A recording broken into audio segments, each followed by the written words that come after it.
عمرك سألت نفسك ليه دايما احنا حاسين بتعب؟ مش تعب جسم، تعب روح، تعب دماغ، تعب من كتر التفكير.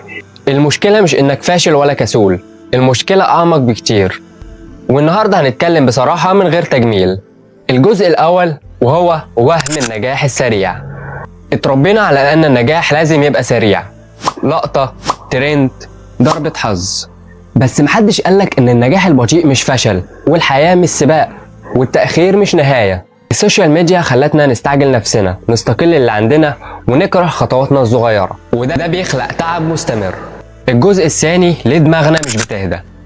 زمان ما كانش فيه موبايل، مفيش مقارنات، مفيش ضغط مستمر. دلوقتي دماغك شغالة 24 ساعة، كل حد أحسن منك على الشاشة، كل دقيقة خبر بتساوي خوف، بتساوي توتر. المشكلة مش إنك ضعيف، المشكلة إن دماغك مستنزف. الجزء الثالث احنا بنهرب ولا بنرتاح؟ اسأل المشاهد، لما انت بتمسك الموبايل هل بترتاح ولا بتهرب؟ الهروب بقى سهل، سكرول، مسلسلات، نوم زيادة.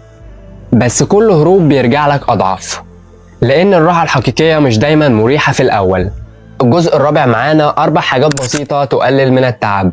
أولا الصمت.